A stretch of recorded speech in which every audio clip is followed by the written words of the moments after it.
I'm a huge Star Wars fan. Back in 1977, when I was the tender age of 12, 13 years old, it blew my mind. I was like, wow, I've never seen anything like it. I'd close my eyes after seeing the movie and I saw the spaceships flying all over the place, the laser battles, the lightsabers, Darth Vader. Awesome. So when the prequel was supposed to come out in 1999, 22 years later, I was pumped.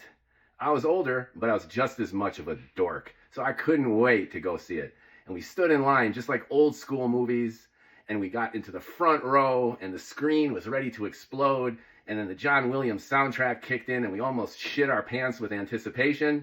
And from the first scrawl that came across that made absolutely no fucking sense, I knew we were in for trouble. And The Phantom Menace proved to be the biggest steaming turd of a movie I had ever seen, let alone the prequel to my favorite movies of all time. It was so unbe-fucking-leavably disappointing. I was wrecked.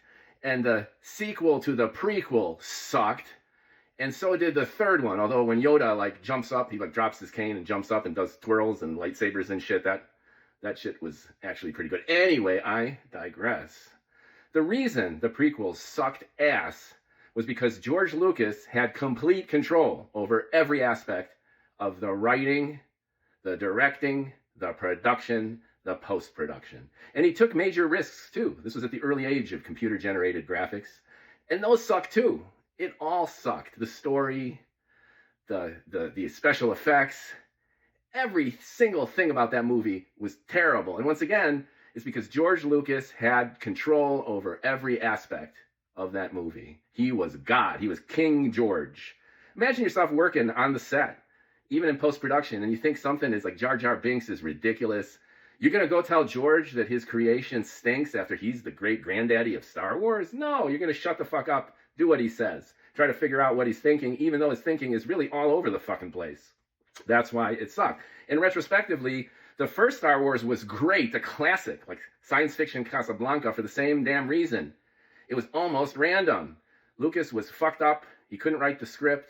He had writer's block. When he's filming the movie, he had a sandstorm in Africa, fucked up the Tatooine set. He got into arguments with the model makers and special effects people. And it was one disaster after another. And he had to fight and scrape his way through it. An ongoing battle that almost killed him, and out popped one of the greatest fucking movies ever.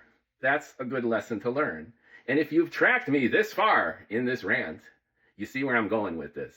Donald J. Trump. He is now King Donald in the same way that George was King George. Everything that Trump says and does is magical. It's awesome sauce. He's got the Republicans in Congress eating out of his ass. The Democrats now are scared shitless and trying to figure it out. And even international leaders are lining up to blow this guy. He says outrageous shit like exiling 2 million Palestinians. And generally, people are like, that might be a good idea. I haven't thought of that. Anything that this guy says and does on the right and internationally, in terms of everyone who wants to kiss his ass to get and maintain influence, is happening right now. And here's the thing. Just like The Phantom Menace was the biggest piece of shit ever, it was overwrought. It was supposed to be the next step up, the quantum leap in science fiction movies, and it was a big steamy turd. My humble opinion, Trump 2.0 is going to fuck up 10 times worse than Trump 1.0 for these very reasons. At least the first time around, Donald had some controls. The adults in the room told him to chill out.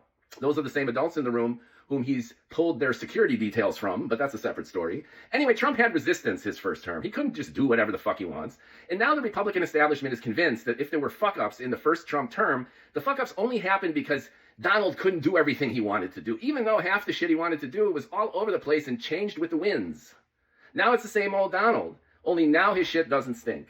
And they're empowering him to do everything he wants. And in my humble opinion, again, this is going to lead us to disaster. The United States is going to be that big steamy turd if there's no pushback.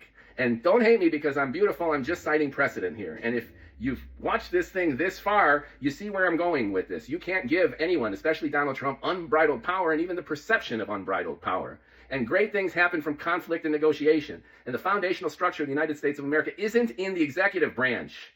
Read the fucking Constitution. It's Congress.